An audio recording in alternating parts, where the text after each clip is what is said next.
Début 2020, lors de l'épidémie de coronavirus en Chine, de nombreuses vidéos ont émergé des réseaux sociaux chinois.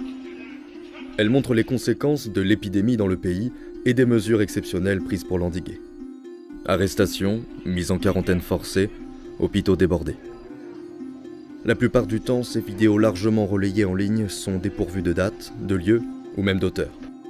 Certaines s'avèrent trompeuses. Le Monde a voulu vérifier la fiabilité de plusieurs d'entre elles, représentatives de l'ensemble, et y apporter des éléments de contexte. Voici ce que nous avons trouvé.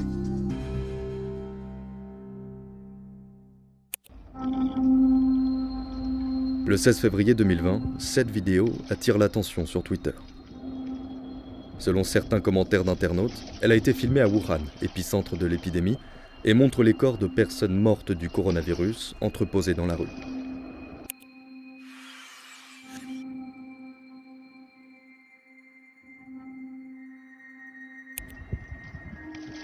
Mais en effectuant une recherche à partir des enseignes visibles dans la vidéo,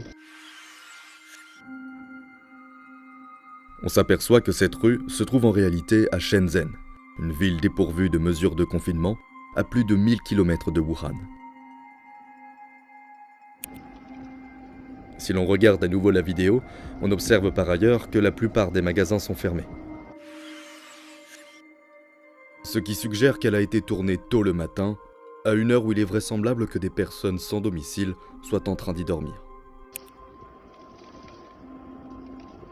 Si la nature de ce que montre cette vidéo reste à déterminer, il est donc impossible de conclure qu'il s'agit de cadavres, et encore moins qu'ils sont issus de l'épidémie de coronavirus en 2020.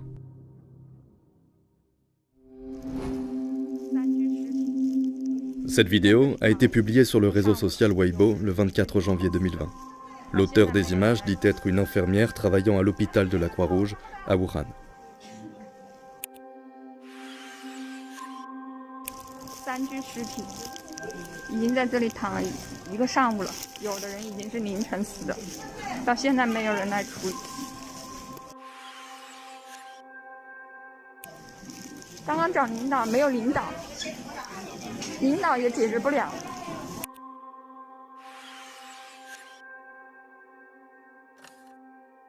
Sur ce drap blanc, il est écrit « Hôpital de la Croix-Rouge de Wuhan ».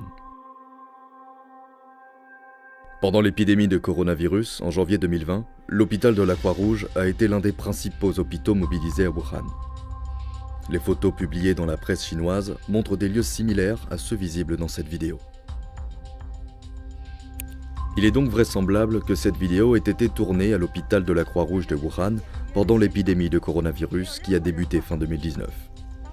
Il n'est toutefois pas possible d'établir avec certitude que les corps, désignés par l'infirmière, soient effectivement des cadavres.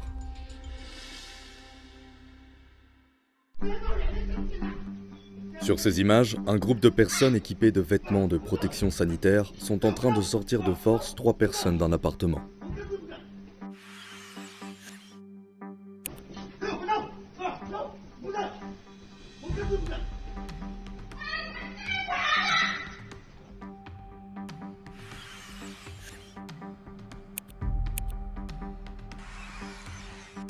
Sur cet uniforme, il est écrit « Département de la gestion sociale de la ville de Kunshan ».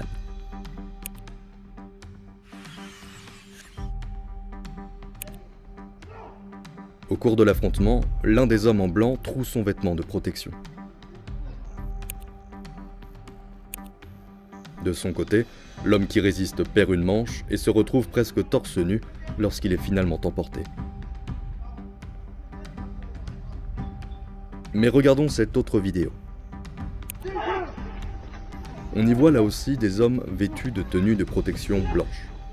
Cette fois, ils sont dans la rue. L'un d'eux possède une tenue de protection trouée au même endroit et de la même façon que dans la première vidéo. Là encore, l'homme qu'il tente de faire entrer dans l'ambulance est torse nu. Il s'agit vraisemblablement du même événement qui s'est tenu pendant l'épidémie de coronavirus en 2020. Selon la version officielle des autorités chinoises, ces personnes ont été arrêtées le 3 février 2020 à Kunshan, près de Shanghai. Elles venaient de sortir illégalement de la province du Hubei, épicentre de l'épidémie.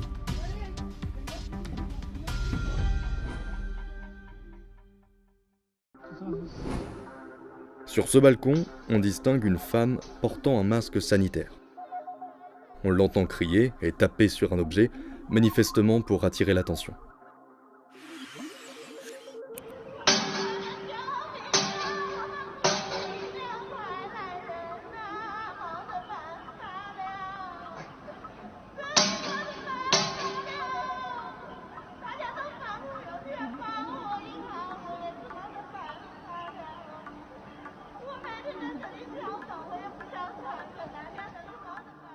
Cette vidéo a été publiée sur Weibo le 8 février 2020. Elle était accompagnée de cette capture d'écran d'un groupe de discussion privée. Selon ce message, la personne malade se nomme Zhao Xiaoying. Elle a 58 ans et a été contaminée par le coronavirus 14 jours plus tôt. Elle souffre de fièvre, respire très mal et elle est mourante. Elle est cependant non admissible dans les hôpitaux, faute de place. Une adresse à Wuhan, ville où l'épidémie a démarré, est également indiquée. Elle renvoie à des immeubles identiques à ceux de la vidéo.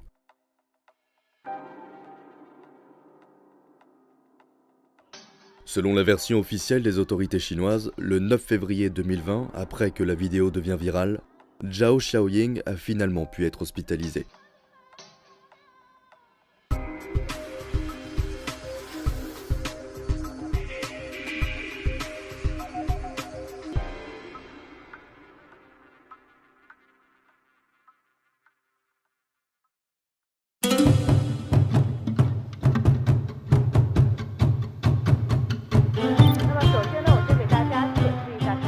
I'm declaring a public health emergency of international concern over the global outbreak of novel coronavirus. There's no need for unnecessary panic and no need for excessive measures.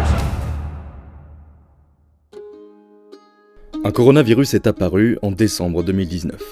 Mardi 11 février, les chiffres de l'OMS font état de plus de 43 000 personnes infectées et de plus de 1000 morts. Alors naturellement, ce virus fait peur. Il fait peur parce qu'il a déjà tué et parce qu'on sait qu'il pourrait potentiellement causer une pandémie. Et qu'une épidémie se transforme en pandémie, c'est-à-dire qu'elle se propage dans le monde entier, c'est déjà arrivé, plusieurs fois. Comme en 1918, avec la grippe espagnole, qui a contaminé 500 millions de personnes, le tiers de la population mondiale de l'époque, et a tué 20 à 50 millions d'entre elles. Mais alors ce nouveau coronavirus est-il si dangereux, et que faut-il craindre ? La situation peut encore évoluer, mais selon les chiffres les plus récents, ce nouveau virus n'est pas si mortel. Son taux de mortalité se trouve autour des 2%. À titre de comparaison, celui du SRAS, qui avait fait près de 800 morts en 2003, était de 9,6%, et ceux d'Ebola et de la grippe aviaire atteignent respectivement les 50 et 60%. Autre paramètre, la contagiosité du virus. Elle n'est pas particulièrement élevée. Début février 2020, elle est estimée à 2 par l'OMS. Cela veut dire qu'une personne infectée va contaminer en moyenne 2 autres personnes. Pour comparer, c'est la même contagiosité qu'un rhume. Une maladie très contagieuse comme la rougeole peut avoir un indice de contagiosité de 9. Tout ça peut sembler un peu abstrait. Prenons une personne contaminée par ce coronavirus. Après 5 cycles de transmission, on arrive à un total de 63 personnes infectées. Pour la rougeole, et en suivant le même processus, on arrive à plus de 66 000 personnes malades. Autre élément, le profil des personnes tuées par le virus. Ce coronavirus peut infecter n'importe qui, mais ce sont plutôt les personnes âgées et les personnes présentant des problèmes de santé qui sont les plus touchées. Il est plus rare qu'une personne en bonne santé et avec un système immunitaire performant soit gravement affectée par ce virus. Mais comment ce coronavirus est-il devenu dangereux et peut-il l'être davantage ? Pour répondre à tout ça, il faut comprendre comment fonctionnent les mutations des virus. Les virus survivent en infiltrant des cellules et en les détournant avec de l'information génétique afin de s'en servir pour se multiplier. C'est au fur et à mesure de ces multiplications que surviennent des mutations. Elles peuvent être spontanées quand l'information génétique est modifiée au cours de la duplication, ou bien le résultat de 2 virus qui ont infiltré la même cellule au même moment. Mais tout ça, c'est aléatoire. Certaines mutations du virus lui seront inutiles, d'autres seront même handicapantes, mais par hasard au fil du temps, peuvent arriver des mutations très pratiques pour lui et dangereuses pour nous. Celle par exemple de se propager mais sans tuer trop vite, le temps que les porteurs transmettent le virus. Il peut également devenir plus résistant à l'environnement extérieur pour se répandre plus rapidement. Et côté médecine, il peut résister davantage, voire devenir insensible aux médicaments et vaccins déjà existants. Le coronavirus qui fait la une de la presse mondiale inquiète notamment parce qu'on ne sait pas encore comment le traiter. C'est d'ailleurs la cause de l'épidémie, un virus inconnu qui se répand au sein d'une population qui n'y avait jamais été confrontée auparavant. Il y a en plus le risque que grâce à des mutations, ce virus se développe et devienne plus mortel ou plus contagieux. Mais il est également possible que le virus ne devienne pas plus dangereux et que l'encadrement de l'épidémie permette de l'endiguer complètement. L'être humain, à cause de l'imprévisibilité des virus, est en fait condamné à connaître régulièrement des épidémies meurtrières, puisqu'il est impossible de prédire l'aléatoire. La communauté scientifique ne reste pourtant pas les bras croisés à attendre qu'un nouveau virus apparaisse ou qu'il mute. Les chercheurs affinent leurs méthodes pour identifier le plus rapidement possible les nouveaux virus et empêcher leur propagation, en apprenant à réagir au plus vite, en formant du personnel soignant, en créant des infrastructures adaptées et en développant des médicaments et des vaccins pour faire disparaître le virus.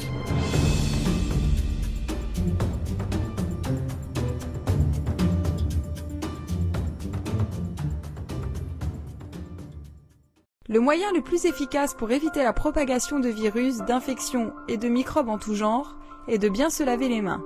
Commencez par vous rincer les mains à l'eau tiède. Faites ensuite mousser une noisette de savon liquide au creux de votre paume. Frottez l'intérieur de la main, les interstices entre les doigts, en insistant sur les ongles et l'articulation du pouce. Terminez par le dos de la main jusqu'au poignet.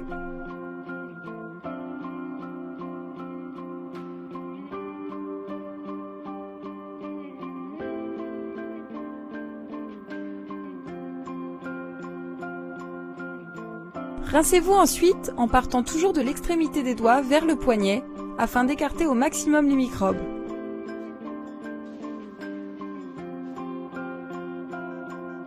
Séchez-vous les mains en tamponnant une feuille de papier en partant toujours des ongles vers le poignet.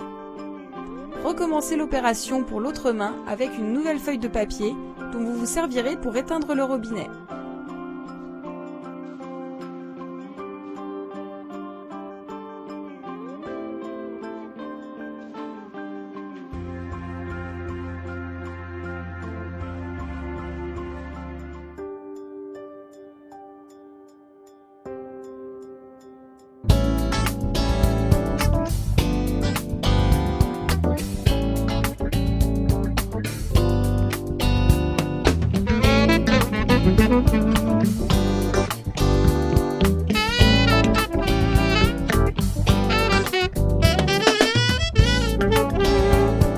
Putain de coronavirus. Tu me pourris la vie, connard de virus. On ne parle que de toi, de Romavirus, coronavirus. Plus petit qu'une puce. Tu arrêtes nos vies, voyage autobus. Tu fais de nous des reclus. Contre toi consensus, qu'on soit français ou russe.